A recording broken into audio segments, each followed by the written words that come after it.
오늘은 4월의 둘째 주입니다. 둘째 주 하나님 말씀을 보시겠습니다. 다 같이 디도서 2장을 보시겠습니다.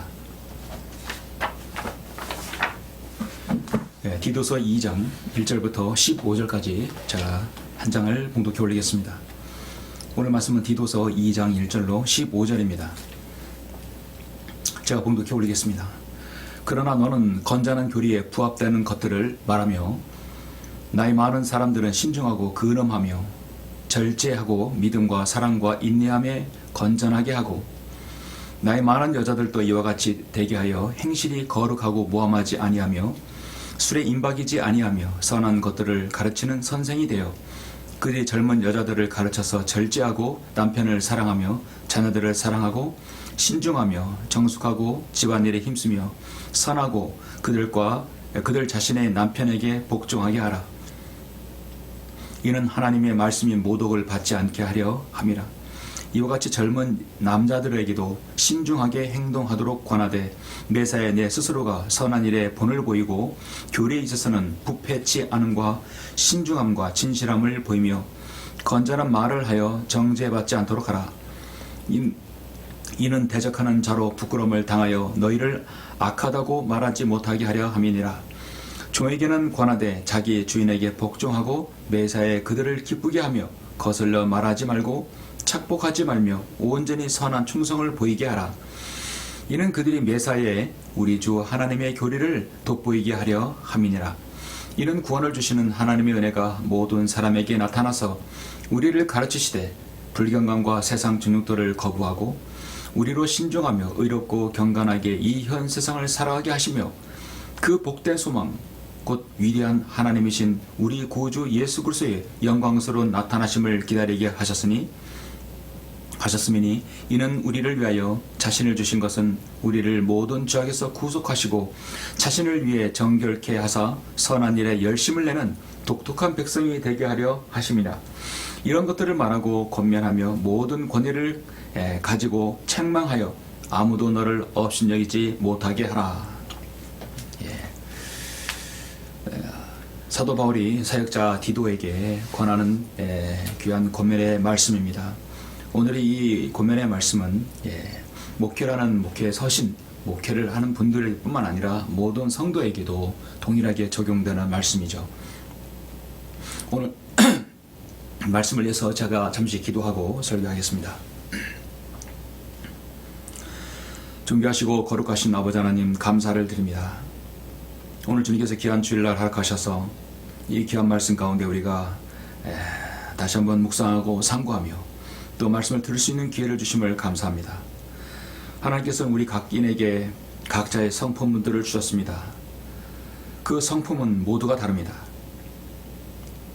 그러나 우리에게 주신 그 성품을 통하여 예수 그리스도를 통하여 구원받고 그 구원받은 그리스도인의 성품으로 다른 모든 그리스도인에게 영향을 끼치고 또 간증을 드러나는 성도가 될 수 있도록 인도하여 주옵소서. 오늘 저는 이 그리스도인의 품성에 대해 설교하려고 합니다. 이 품성을 통하여서, 이 설교를 통하여서 다시 한번 자신의 품성을 돌아보는 귀한 시간 될 수 있도록 인도하여 주시옵소서. 어떤 품성이 하나님께서 원하시는 품성인지를 바로 알 수 있는 계기가 될 수 있도록 주님께서 인도하여 주시길 원합니다. 모든 것을 주 예수 그리스도 이름으로 기도드렸습니다. 아멘. 오늘 제목의 말씀은 그리스도인의 품성이란 제목으로 설교를 하고자 합니다. 다른 말로 그리스도인의 품성, 또 성품이라고도 할 수 있죠. 거꾸로 해도 그 뜻은 변하지 않습니다. 성경에는 시대적 가르침이 너무도 많이 있습니다. 성경에 많은 약속들이 특정한 시대에 특정한 사람들에게 주신 것임은 분명한 사실입니다. 그리고 거기에 따른 하나님께서 인간을 구원하는 그 구원 계획도 또 교리도 다릅니다. 하나님께서 인간을 구원하는 그 교리의 말씀은 구약과 신약과 대환란 시대 다르죠. 그렇지만 대부분의 경우에는 한 시대에 한 백성들에게 하나님의 마음, 하나님의 성품, 하나님의 품성은 다른 시대의 모든 사람에게도 그 마음은 동일하게 적용되어집니다. 하나님의 품성, 하나님의 성품은 바뀌지 않는다는 것이죠. 시대를 다른 시대에 살아도 또 어떤 누구가 어떤 누구에게 대하는 말씀이라도 하나님의 성품은 그 자체는 변하지는 않습니다. 우리는 그래서 하나님의 약속들에서 우리는 하나님의 원리들과 하나님의 인격, 하나님의 성품을 배울 수 있습니다. 예를 들어서 대역대기하 7장 14절을 보면 내 이름으로 불리우는 내 백성이 겸손해지고 기도하며 내 얼굴을 찾고 그들의 악한 길에서 돌이키면 내가 하늘에서 듣고 그들의 죄를 용서하며 그들의 땅을 치유하리라 말씀하고 있습니다. 하나님께서는 자신이 겸손해지는 걸 원하시고 백성이 기도하고 또 내 얼굴을 찾고 나를 찾고 또 그들의 악한 길에서 돌이키라고 말씀하고 있습니다. 하나님께서는 모든 시대 어떤 사람들에게도 동일하게 그 인간들에게 원하는 것은 겸손하고 하나님을 찾고 악한 길에서 돌이키고 또 그러면 내가 너희의 그 원하는 바를 들어주겠다는 것이죠. 심지어 그 땅을 치유하리라 말씀하고 있습니다. 하나님 성품은 변하지 않습니다. 그 성품을 그대로 이어받아서 백성들이 하기를 원하는 것이죠. 이것은 하나님께서 솔로몬에게 그 왕위를 물려받은 이후에 그들에게 원하는 것이죠. 그 백성에게 원하는 것입니다. 위대한 약속입니다. 분명히 이것은 다른 시대 다른 백성들 솔로몬의 치하의 하나님의 백성들에게 하신 약속이지만 하나님께서는 다른 시대 다른 백성이 하신 말씀이기도 하지만 여전히 오늘날 하나님의 성품이 그대로 드러나 있는 것입니다.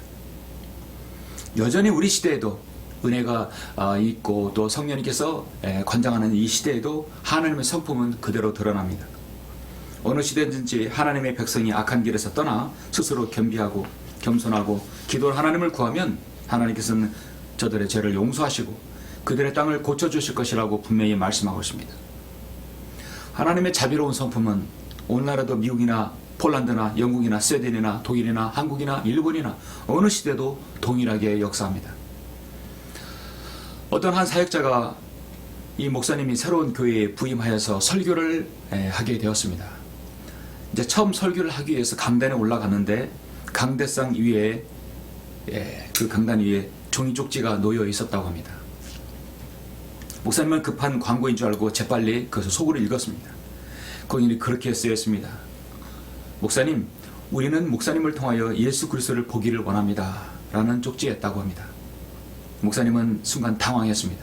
그러나 그 쪽지는 목사님에게 당시 충격이었고 그 후에도 두고두고 목회의 좌우명이 되었다고 합니다. 그렇습니다. 성도들은 목사님을 통하여 하나님을 보기를 원합니다. 예수 그리스도가 어떤 분인지를 어떤 분이신지를 보기를 원합니다. 그리고 또 세상 사람들은 어떤지 아십니까? 세상 사람들은 여러분 성도를 통해서 하나님의 모습을 보고자 하는 것입니다.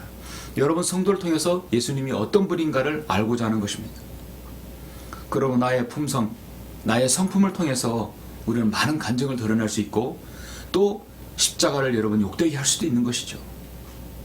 사도 바울은 신앙생활의 최고 목표를 그래서 하나님을 본받는 것이라고 말하고 있습니다. 여러 지역교회들을 향한 사도 바울의 서신은 늘 언제나 하나님을 본받아라 말할 때 그 성도들이 하나님의 성품을 닮아가기를 원하는 것이죠. 여러분이 생각하는 하나님의 성품은 성경에서 어떤 것들이 있습니까? 하나님의 성품은 공의와 공평입니다. 공의로우신 분이죠. 그리고 사랑과 자비가 풍성하신 분입니다. 그리고 용서와 관용이 있는 분이십니다. 그리고 하나님은 거룩하신 분입니다. 하나님은 오래 참으십니다.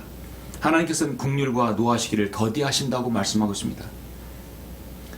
시간이 없어서 일일이 찾을 수는 없지만 하나님의 성품은 대략 이런 것들이 있죠. 시편 145편 8절에서 주는 은혜로우시며 긍휼이 충만하시고 노하기를 더디하시고 크게 자비로우시도다라고 분명히 말씀하고 있습니다. 이 성경에는 많은 부분에서 하나님의 성품이 공의와 공평과 사랑과 자비와 용서와 관용과 거룩과 오래 참 또 긍휼하심, 노하기를 더디하심 이렇게 대표적으로 이런 한 8가지가 있다고 볼 수 있습니다. 이것은 정말 하나님의 놀라운 큰 성품입니다. 이런 것들을 우리가 이제 본받아야 되는데요. 오늘 저는 잠시 여러분들에게 사도 바울 서신서에서 가르치는 그리스도인의 품성 여기에서 무엇이 필요한지를 잠시 여러분에게 말씀을 드리려고 합니다. 저는 살아가면서 인간의 그 성품, 품성에 대해서 많은 생각을 하게 됩니다. 인간의 품성은 타고난 본성입니다. 거기는 악한 본성이 있고 착한 품성이 있습니다. 근데 그리스도인이 구원받은 다음에도 여전히 그 품성 위에서 구원받았기 때문에 구원받은 이후에도 그 품성은 사라지지 않습니다.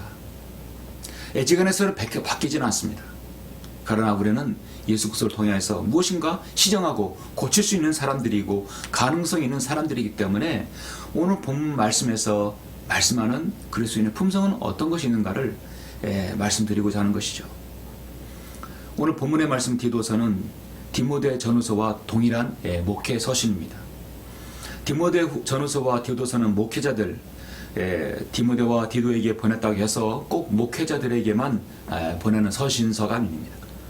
모든 그리스도인이 하나님의 교회를 이루고 있는 한 이 말씀은 모든 성도들에게도 여러분에게도 적용되는 말씀입니다. 특히 오늘 디도서 2장은 성별을 가리지 않고 모든 그리스도인 각인에게 어떻게 해야 하는지를, 어떻게 살아야 하는지를 말씀합니다. 여러분은 성품, 품성에 대해서는 그 뜻은 알겠지만 사람의 품성, 성품이 얼마나 중요한지는 아실 것입니다. 여러분 누구에게 소개받았을 때, 또 누구에게 기쁨을 받았을 때 그런 말 하죠? 저 사람의 성품은 어떤 사람이냐? 저 사람의 품성은 어떤 사람이냐? 궁금하고 물을 수 있습니다. 기업에서 사람을 뽑을 때 그 사람의 인격, 그 사람의 실력 여러 가지 볼 수 있습니다. 가장 중요한 그 사람의 품성이, 성품이 어떤 사람인가를 유념하게 유심히 볼 수 있습니다. 세상에서도 사람의 품성을 잘 따지는데 하물며 하나님께서는 어떻게 했습니까? 성공한 사람, 자신의 인생에서 무엇인가를 이룩하는 사람, 세상을 움직인 위인들, 덕망 있고 존경받는 사람들은 무엇인가 다른 사람이 가지지 못한 특별한 성품이 있습니다. 세상 학문에서는 이것을 덕이라고 말할 수 있습니다.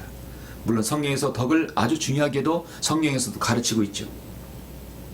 대학에서는 재산은 가옥을 아름답게 장식할 뿐이지만 덕은 자기 자신을 훌륭하게 만들고 마음씨를 넓은 여유롭게 하며 그 마음가짐은 건강하고 튼튼하게 한다. 중용에서는 작은 덕은 신의 냇물이 흘러서 땅에 스며드는 것처럼 그 덕은 천하에 편만하여서 충만히 감화시킨다.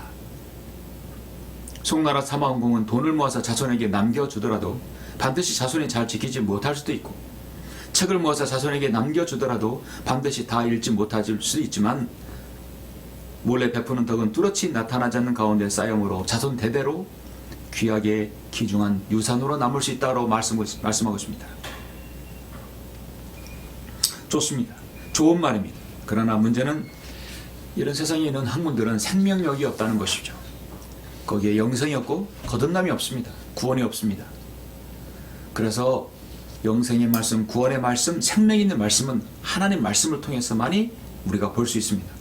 오늘 본 말씀 1절에서부터 6절 먼저 한번 보실까요? 그러나 너는 건전한 교리에 부합되는 것들을 말하며 나이 많은 사람들은, 남자들은 신중하고 근엄하며 절제하고 믿음과 사랑과 인내함에 건전하게 하고, 나이 많은 여자들도 이와 같이 되게 하여 행실이 거룩하고 모험하지 아니하며 술에 임박이지 아니하며 선한 것들을 가르치는 선생이 되어 그들이 젊은 여자들을 가르쳐서 절제하고 남편을 사랑하며 자녀들을 사랑하고 신중하며 정숙하고 집안일에 힘쓰며 선하고 그들 자신의 남편에게 복종하게 하라. 이는 하나님의 말씀에 모독을 받지 않게 하려 함이라. 이와 같이 젊은 남자들도 신중하게 행동하도록 권하되. 메세에 6절까지 했습니다. 이와 같이 젊은 남자들, 2절에서 나이 많은 남자들, 3절에서 나이 많은 여자들, 4절에서 그들의 젊은 여자들, 이렇게 젊은 남자, 젊은 여자, 나이 많은 남자, 나이 많은 여자 골고루 성경은 말씀하고 있습니다. 나이 많은 남자들은, 그러니까 자신의 연세가 어느 정도 있을 때 그리스도인은 어떠해야 하는가? 신중하고 근엄하며 절제하고 믿음과 사랑과 인내함에 건전하게 하라고 말씀하고 있습니다. 나이 많은 남자들은, 나이가 있는 그리스도인 우리 형제들은 자기 반성과 인생을 정리할 줄 알아야 합니다. 나이가 많으면 많을수록 그만큼 하나님께로 더 가까이 가야 합니다. 인생을 정리할 때가, 마무리할 때가 더 왔다는 것이죠. 인생의 끝마무리를 아름답게 하라는 말입니다. 사람이 나이가 많아 노년기가 되면 나 이제 뭐 늙은이가 되어서 더 얼마나 살면 더 살겠느냐, 내가 하나님 일을 하면 얼마나 더 하겠느냐, 그렇지 않습니다. 연세가 들었을지라도 아직 이 땅에 남아있는 한 하나님의 뜻은 분명히 그 사람에게 있습니다. 하나님 앞에 해야 할 일이 분명히 있습니다. 그래서 그것은 해야 할 일은 인생의 정리를 잘 해야 하는 것이죠. 하나님께서 히스기야 왕에게 내 집을 정리하라고 했을 때 언제 누구도 젊은 사람에게도 내 집을 정리할 때가 있는 것입니다. 그러므로 더 나이가 많은 남자들은 자신의 자기 반성과 인생의 정리를 할 줄 알아야 한다는 것이죠. 3절에 나이 많은 여자들, 성경은 이와 같이 하여 행실이 거룩하고 모함하지 아니하며 술에 임박이지 아니하며 선한 것들을 가르치는 선생이 되라고 말씀하고 있습니다. 여러분, 독특한 단어들이 나오죠? 나이 많은 남자들이 아니라 여자들에게 말씀하는 것은 술에 임박이지 아니하고 선한 것들을 가르치는 선생이 되라고 말씀하고 있습니다. 여자는 행실이 거룩해야 합니다. 이와 같이 말한 것은 노년의 남자들에게 교훈과 동일하다는 말씀이죠. 먼저 같은 인생의 마무리를 해야 하는 것입니다. 남의 말을 헐뜯지 말고 선한 것을 가르치며 젊은 여자들에게 교훈하도록 하고 있습니다. 연세가 많아지면 몸의 기력이 쇠하여지면 그 기력이 어디로 가는지 아십니까? 입으로 가게 되어 있습니다. 그리고 나이가 많아지는 것은 특히 여자들에게는 쓸데없는 이야기를 하기가 쉽게 돼요. 잘못 이야기를 해서 남을 헐뜯고 비방하며 이 사람 저 사람 흉을 보기 쉬운 나이가 바로 나이 많은 여자들이라고 말씀하고 있습니다. 정말 그리스도의 아름다운 자매 신앙이라고 한다면 정말 성경대로 올바르게 사는 법을 가르치고 그걸 젊은 여인들에게 가르치라고 말씀하고 있습니다. 특히 술에 임박이지 아니하다고 말씀하고 있습니다. 술에 중독되지 않아야 한다는 것이죠. 그리고 4절에 보니까 그들이 젊은 여자들을 가르쳐서 절제하고 남편을 사랑하며 자녀를 사랑하라고 말씀하고 있습니다. 젊은 여자들은 신중하고 정숙하고 집안일에 힘쓰며 그들 자신의 남편에게 복종하게 하라. 이는 하나님의 말씀이 모독을 받지 않게 하렴이라 했어요. 하나님께서 젊은 여자들은 하나님의 말씀에 모독을 받지 않게 해야 합니다. 정말 현숙한 여인, 정숙한 여인의 표상이 될 것입니다. 에베소서 5장에 잘 나오죠. 성경적으로 믿음이 흐트러지지 않아야 합니다. 순전하고 도덕적으로 신앙적으로 순결해야 합니다. 집안 일을 잘 다 해야 합니다. 이렇게 하는 것이 믿는 자로서 영광을 하나님께 돌릴 수 있는 것이죠. 성경에서는 사무엘의 어머니 한나가 그랬고 역사에서는 대표적으로 웨슬레의 어머니 수산나 웨슬리가 그랬습니다. 그리고 또 여러분 6절에 보니까 이와 같이 젊은 남자들에게도 라는 말씀이 있죠. 매사에 신중하며 행동하도록 권하라고 말씀하고 있습니다.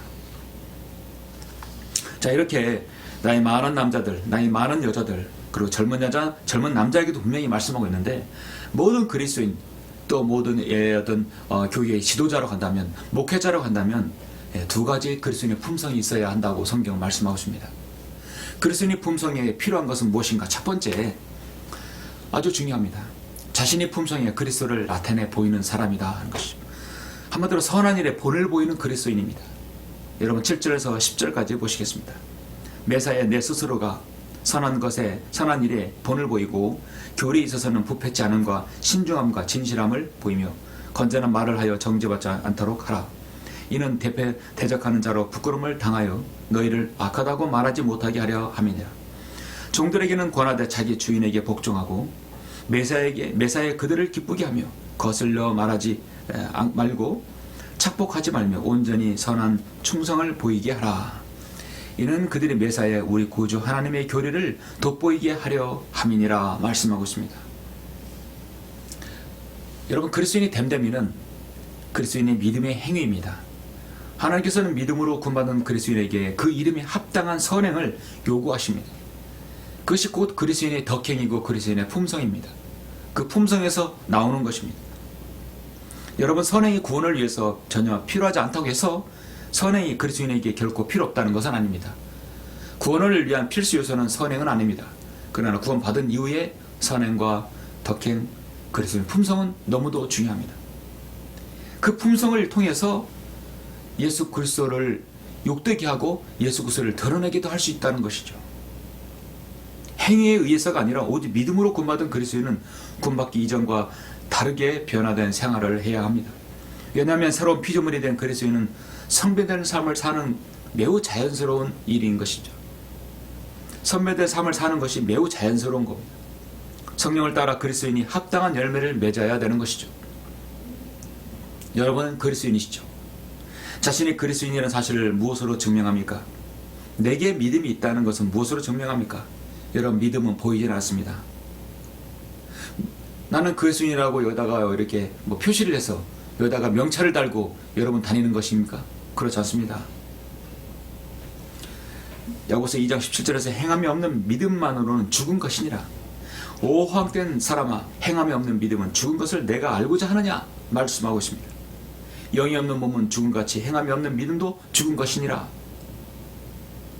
야고보서의 말씀은 널리 흩어져 있는 12지파에게 행하당하는 환난 시대에 적용될 말씀인데, 그러나 이 말씀 또한 그리스도인에게 반드시 염두에 둬야 할 것입니다. 구원받은 이후에 그리스도인의 행위가 너무도 중요합니다. 그리스도인의 행위를 통해서 저 사람의 품성과 저 사람의 성품이 어떠한지를 알 수 있는 것이죠. 에베소 2장 8절 9절에서 믿음으로 말미암아 은혜로 구원을 받고 행위로 구원받지 않는다고 분명히 말씀합니다. 그리고 그 다음 절 에베소 2장 10절에서는 우리는 그분의 작품이라 분명히 말씀하고 있습니다. 그분의 작품이다. 여러분, 작품은 어떻습니까? 사람들에게 보여줄 수 있는 것이죠. 작품이 엉터리면 이 사람 실력, 그런 거 알 수 있는 것입니다. 여러분은 어디를 가도 그리스도의 편지라겠고, 여러분은 어디를 가도 그리스도의 작품이라겠습니다. 그 작품이 어디에서 드러납니까? 여러분의 성품에서 드러나는 것입니다. 우리는 그분의 작품이니 그래서 예수 안에서 선한 일들을 위하여 창조되었느니라. 이 일들은 하나님께서 미리 정하시어 우리로 그것들 가운데 행하려 하신 것이라 말씀하고 있습니다. 어디를 가도 나는 그리스도의 신용장이 되고 보증수표가 되고 그리스도의 편지가 되고, 나는 어디를 가도 그분의 작품으로 인정받아야 되는 것이죠. 나중에 알고 보니까 저 사람이 교회 다니는 사람이었어? 저 사람이 성경도로 믿는 사람이라고? 저 사람이 그리스도인이었어? 라는 말을 들으면 그거를 통해서 결국은 자신의 품성에 그리스도를 나타내 보이는 게 아니라 그리스도를 가려버리는 것이죠. 그러므로 그리스도인의 덕행, 성품에서 나오는 행위는 사람들에게 그 사람이 믿음이 있는지 없는지를 알게 해줍니다. 하나님의 성품을 주님께 증명하고 간증을 드러내는 것입니다. 그리스도인의 성품은 하나님께서 그들을 구원하신 목적에 합당한 행동을 낳게 해야 합니다. 그것은 하나님께서 그들에게 상과 유업을 주시는 근거가 되는 것이죠. 예수 그리스도께서는 사도들에게 나를 따라오라고 분명히 말씀했습니다. 사도 바울은 나를 따르라고 분명하게 모든 성도에게 말씀했습니다. 기도하는 것, 구령하는 것, 성도에게 설교하는 것, 겸손하게 섬기는 것, 모든 것이 본을 보이는 것입니다. 우리 주님께서 본을 보이셨어요. 제자를 발을 친히 씻기시고 주님은 섬겼습니다. 그래서 그리스도인의 덕행이 빠지고 지식이 들어가고, 그렇게 보면 그 사람은 교만해지고 마는 것이죠. 모든 그리스도인의 성품 중에 가장 중요한 성품은요, 영향을 끼칠 수 있는 사람이 바로 그리스도인 지도자입니다. 이 지도자의 성품은 너무도 중요합니다. 여러분, 잠시 출애굽기 14장을 보시면, 지금 이스라엘 백성들이 모세를 통해서 이집트에 나와서 광야로 들어가게 됩니다. 들어가자마자 물도 없고 음식도 없고 온갖 아무것도 없는 것이요. 바람과 황량한 그 들판에 돌부러기, 돌 무더기와 바람, 어느 것도 하나 피할 수 없는 것입니다. 아무것도 없는 곳에서 그들은 얼마나 많은 불평이 있었습니까? 출애굽기 14장 11절에 이들이 모세에게 말하기를 이집트에 무덤이 없어서 내가 우리를 이끌어내어 광야에서 죽게 하느냐? 어째 내가 우리를 이집트에서 데리고 와서 우리에게 이같이 행하느냐? 홍해를 건널 때는 어떻고 지금 이제 와서 그들은 이런 불평을 합니다. 우리가 이집트에서 너에게 한 말이 이것이 아니냐? 말하기 우리를 내버려 두라. 우리가 이집트인들을 섬기리라 하지 않았느냐? 우리가 광야에서 죽는 것보다 이집트인들을 섬기는 것이 더 낫겠노라. 나와 깨노라 했습니다. 여러분 15장 2, 3절에 보시면 그들이 마라에 왔으나 마라의 물이 마실 수가 없었으니 이는 그 물이 쓰기 때문이라. 그러므로 그 이름을 마라라 하니라. 백성들이 모세에게 대하여 불평하여 말하기를 우리가 무엇을 마실까 하므로 그가 주께 부르짖으니 주께서 그에게 한 나무를 보여주시는지라. 그가 물에다 던지니 물이 달게 되더라. 그곳에서 주께서 그들을 위한 규례와 율례를 만드시 거기에서 물을 시험하시며 그들을 시험하시며 말씀하시기를 내가 주 너희 하나님의 음성에 부지런히 경청하고 그가 보시기에 옳은 것을 행하여 그의 계명들을 기울이고 그의 모든 규례들을 지키면 내가 이툰들을 가져왔던 그 질병들 하나도 너에게 내리지 아니하리라. 이는 내가 너를 치유하는 주이기 때문이라 말씀하고 있습니다. 그들은 이제 물이 없다고 물이 쓰다고 불평하는 것이죠. 하나만 더 보시면 16장 2절에서 이스라엘 자손의 온 회중이 광야에서 모세와 아론에게 대항하여 불평하였는데 이스라엘 자손이 그들에게 말하기를 우리가 고기 솥 옆에 앉아있던 빵을 배불리 먹던 때에 이수 땅에서 주의 손에 죽었더라면 좋았으리라. 너희가 우리를 이 광야로 데리고 나와 이 온 무리를 굶어 죽게 하는도다.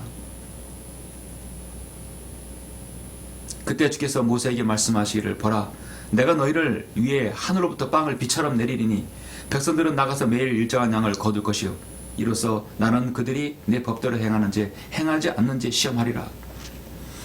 백성들은 사실 여기뿐만 아니라 매 시시때때로 그들의 불평을 쏟아냈습니다. 물이 없다, 덥다, 춥다, 배고프다. 그럴 때만 하나님께서 메추라기나 만나라든지 바위에서 물을 솟아나게 해주셨습니다. 그럴 때마다 여러분 모세의 자세가 어떻습니까? 모세는 그저 엎드리는 것입니다. 백성 앞에 엎드리고 하나님 앞에 엎드리는 것입니다. 하나님께서는 왜 형 아론을 쓰지 않고 모세의 동생을 지도자로 썼을까요? 지도자 모세는 온 백성이 누구보다도 그 마음은 온유했고 하나님을 두려워했고요. 그 마음은 겸손했기 때문입니다.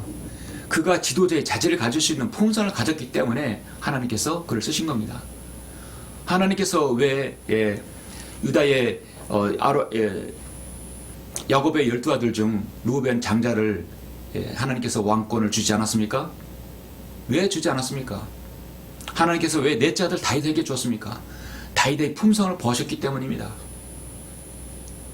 하나님께서는 그 사람의 품성을 보고 이 사람이 지도자의 자격이 있는지 없는지를 분명히 아십니다. 오늘날 지역교회를 운영하는 여러 지도자들은 참으로 모세의 이 품성과 오늘 말씀에 있는 이 지도자의 품성들을 잘 유념해서 사역을 해야 할 것이라고 봅니다. 그리스도인의 품성에서 나오는 어떤 것이 필요한가? 두 번째로 하나님의 은혜를 끼치는 사람입니다. 무엇인가 다른 이들에게 주님을 본받도록 영향을 끼치는 사람, 늘 다른 이들에게 도전을 주는 성도가 필요한 것이죠. 11절에서 15절까지 보시겠습니다. 그러한 성도가 바로 독특한 백성이라고 말씀하고 있죠. 11절에서 15절입니다. 이는 구원을 주시는 하나님의 은혜가 모든 사람에게 나타나서 우리를 가르치시되 불경건과 세상 정욕들을 거부하고 우리로 신중하며 의롭고 경건하게 이 현 세상을 살아가게 하시며 그 복된 소망 곧 위대한 하나님이신 우리 구주 예수 그리스도의 영광스러운 나타나심을 기다리게 하셨음이니 그가 우리를 위하여 자신을 주신 것은 우리를 모든 죄악에서 구속하시고 자신을 위해 정결케 하사 선한 일에 열심을 내는 독특한 백성이 되게 하려 하심이라. 이런 것들을 말하고 권면하며 모든 권위를 가지고 책망하여 아무도 너를 업신여기지 못하게 하라. 젊은 사역자다 보니까 이런 하나님 말씀의 권위를 가지고 너를 업신여기지 못하게 하라고 말씀하고 있습니다. 역시 목회 선체하시니라 이런 권면이 필요한 것이죠. 사도 바울은 디도에게 이렇게 말합니다. 이는 구원을 주시는 하나님의 은혜가 모든 사람에게 나타난다라고 말씀하고 있습니다. 그 사람이 하나님의 은혜를 끼치고 하나님의 은혜를 발견할 수 있는 것이죠. 누구를 통해서 예수님을 보이게 하고 또 그 사람을 통해서 하나님의 은혜를 발견한다는 것이죠. 하나님의 눈에 은혜를 얻었다라고 이 표현을 또 하나님께서 노아에게 말씀하셨죠. 하나님의 은혜를 발견하였다라고 하는 것입니다. 겸손하게 섬김의 은혜가 있는 사람을 그렇게 말하는 것입니다. 에베소서 4장 32절을 잠깐 한번 보시면,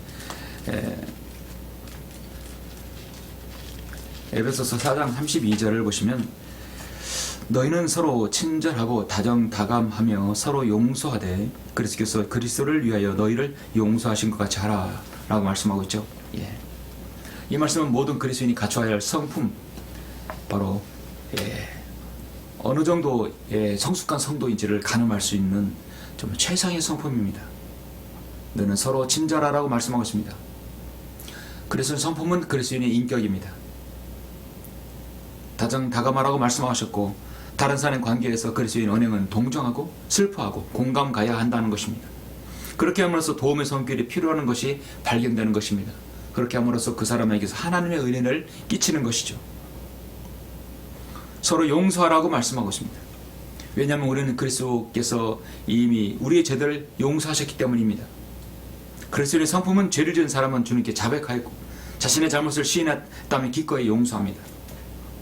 우리 그리스도의 성품, 좋은 덕을 소유한 사람은 다른 사람을 향해 그것을 표현할 준비가 항상 되어 있습니다. 용서하는 사람이 그리스도를 따르는 사람입니다. 주님께서는 십자가 위에 모든 고난을 당하면서도 자신을 저주하는 자들을 주님께서 기꺼이 그들을 용서해달라고 기도하셨지 않았습니까? 그러므로 갈보리에서 자신을 위해 죽으신 주님을 기억하고 은혜를 알고 섬김을 아는 그리스도인이야말로 다른 성도에게 영향을 끼치는 성도라고 할 수 있습니다. 그래서 주 예수 그리스도의 생애가 자신을 위해서가 아니라 하나님의 구원계를 실현하기 위해서 고난의 생애였다는 것을 우리는 기꺼이 그것을 받아들이고 또 숙고하며 우리도 또한 고난을 감수하고 그리스도의 몸의 교회를 섬기는 것입니다. 그리스도는 사복음서에서 우리 주님의 발자취를 유심히 살펴볼 때 우리 주님의 성품과 품성을 볼 수 있습니다.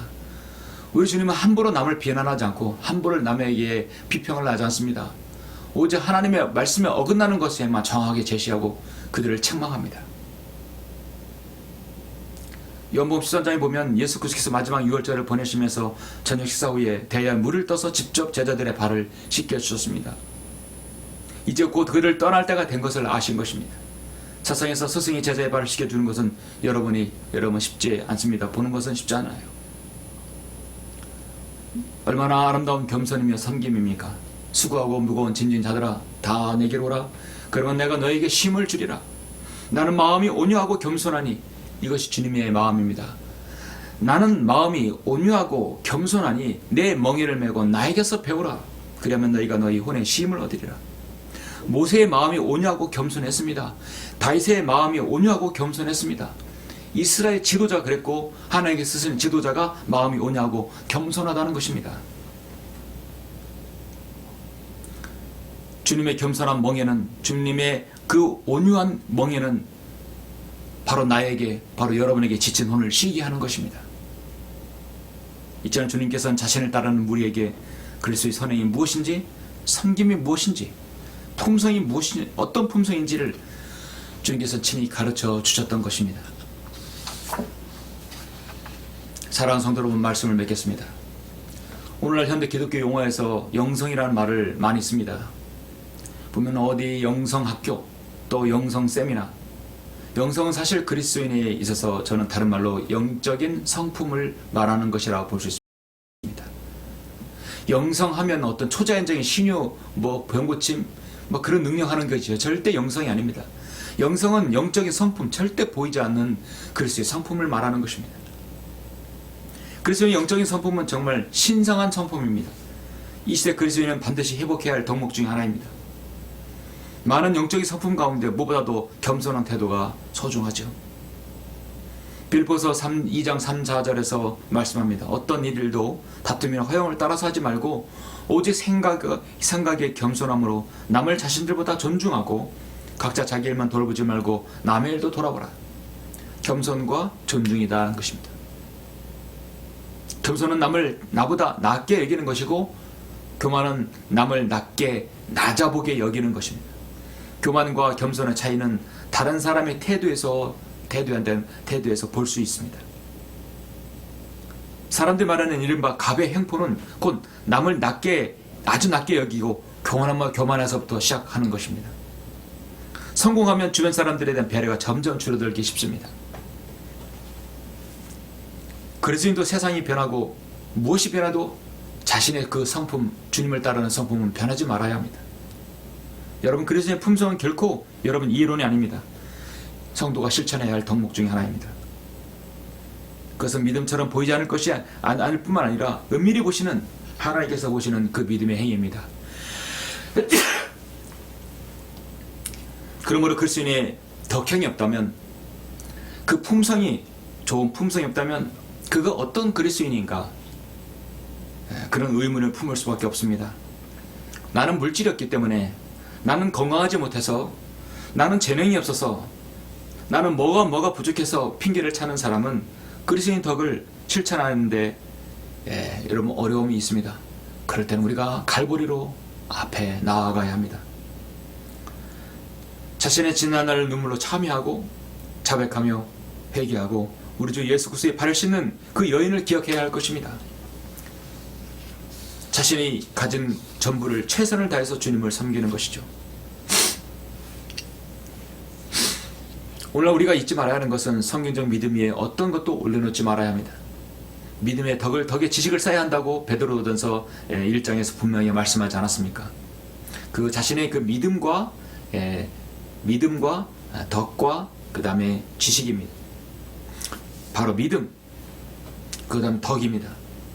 성경적 믿음이 가장 중요하고 그 위에 그리스도인의 성품, 그 덕을 쌓아야 되는 것이죠. 그 성품 위에 지식을 쌓아야 합니다. 그렇지 않다면 그 사람은 은혜와 진리에서 멀어진 사람으로 전락해 버리고 맙니다. 마지막으로 빌립보서 4장 8절을 읽고 설교를 마칠까 합니다. 끝으로 형제들아, 무슨 일에든지 참되며 무슨 일에든지 정직하며 무슨 일에든지 의로우며, 이건 그리스도의 성품을 말하는 겁니다. 무슨 일에든지 참되고 무슨 일에든지 정직하며 무슨 일에든지 의로우며 무슨 일에든지 순결하며 무슨 일에든지 사랑스러우며 무슨 일에든지 좋은 평판을 얻고, 만일 무슨 덕이나 무슨 칭찬이 있다면 이런 것들에 대해 생각하라. 정리하자면 오늘 그리스도인의 덕행은, 그리스도인의 품성은 그 사람에게서 예수 그리스도를 발견할 수 있고 또 그 사람에게서 하나님의 은혜를 찾는다는 것이죠. 또 거기서 간증을 드러내서 다른 사람들이 그를 보고 주님을 따르게 하는 결과를 낳을 수 있습니다. 이런 것들이 너에게 풍성해진다면 사도 베드로는 그것들이 너희로 우리 주 예수 그리스도에 대한 지식에 관한 게으르거나 열매 없는 자가 되지 않게 될 것이라 했어요. 그러나 이런 것들이 결여되어 있는 자는 눈멀고 멀리 볼 수 없으며 자신의 옛 죄들에서 깨끗하게 된 것을 잊은 것이라고 분명히 말씀하고 있습니다. 그러므로 여러분들의 그리스도인의 그 덕목들이 풍성하면 풍성해질수록 그의 생애가 열매가 있을 것이라고 말씀합니다. 결여되어 있다면 자신이 다시 한번 갈보리 십자가에 나아가서 자신을 되돌아와야 한다고 봅니다. 오늘 여기 있는 모든 성도들, 또 여러분 이 말씀을 듣는 모든 성도들이 그리스도인의 그 덕행, 그리스도인의 아름다운 품성으로 자신의 생애에서 간증을 드리는 성도가 되시길 간절히 바랍니다. 기도하시겠습니다.